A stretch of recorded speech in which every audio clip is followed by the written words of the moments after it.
Welcome to Mausami's kitchen. Mausami's kitchen में आपका बहुत बहुत स्वागत है और आप सभी को नवरात्र अष्टमी की बहुत बहुत शुभकामनाएं। अष्टमी के अवसर पे हमने तैयार किया है ये प्रसाद में हमने तैयार किया ये हलवा, जिसे कहते हैं सोहन हलवा। एकदम नए तरीके की मिठाई हलवा। अक्सर अष्टमी में हम हलवा तैयार करते, इस तरह का हलवा तैयार करके प्रसाद में तैयार करिए, आपको बहुत ज़्यादा पसंद आएगा।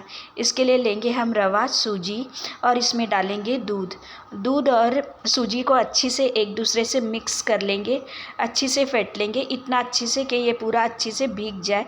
अब इसे साइड में रख देंगे। एक कढ़ाई में लेंगे घी और इसमें डालेंगे शक्कर।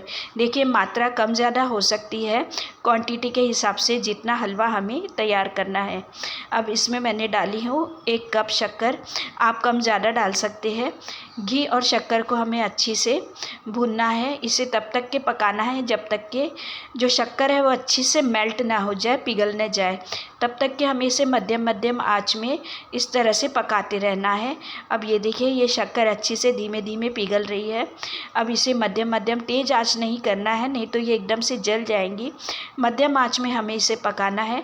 और अब ये देखिए ये हमारी शक्कर अच्छी से पिघल गई है और इसका हल्का ब्राउन कलर हो गया है। इसे हम थोड़ा और पकाएंगे और इसकी चाशनी तैयार कर लेंगे।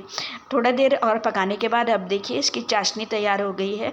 जैसे ही चाशनी तैयार हो जाएंगी हम इसमें डाल देंगे दूध में भिगोई हुई सूजी। करीबन मैंने इसे 10 से 15 मिनट तक के भिगो करके रखी थी। अब ये अच्छी से फूल गई है और ये सारी सूजी हमने बारी बारी से इसमें डाल दी हूँ। या ख्याल रखिए आँच को मध्यम ही रखना है, तेज़ आँच नहीं करनी है। अब मध्यम आँच में हमें इस तरह से इसको मिक्स करते जाना है जब तक कि सूजी और चाशनी अच्छी से एक दूसरे से मिक्स ना हो जाए, तब तक कि हमें इस तरह से एक दूसरे को मिक्स करते जाना है। अब ये देखिए ये सूजी और चाशनी अच्छी से एक दूसरे से मिक्स होते जा रही है। अब इसको इस तरह से मिक्स करते जाएंगे करीबन 5 मिनट 10 मिनट तक के मिक्स करने के बाद अब ये देखिए इस तरह का हमारा हलवा एकदम टेस्टी सा तैयार हो गया है। अब इसको एक प्लेट में हम इस तरह से फैला देंगे। प्लेट को मैंने पहले ग्रीसिंग कर ली थी गाय। अब इसको इस तरह से हमने बारी बारी से डाल करके फैला लिया है।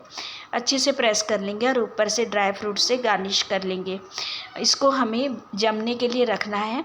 इसको कम से कम 1 से 2 घंटे तक हम जमाएंगे, तभी ये पूरा अच्छे से एक दूसरे से जम जाएगा और पैक हो जाएगा।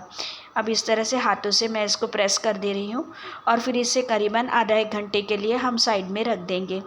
आधा 1 घंटे के बाद ये बर्फ़ी के रूप में अच्छे से हो जाएगा। अब ये देखिए ये बिल्कुल अच्छी से जम गया है।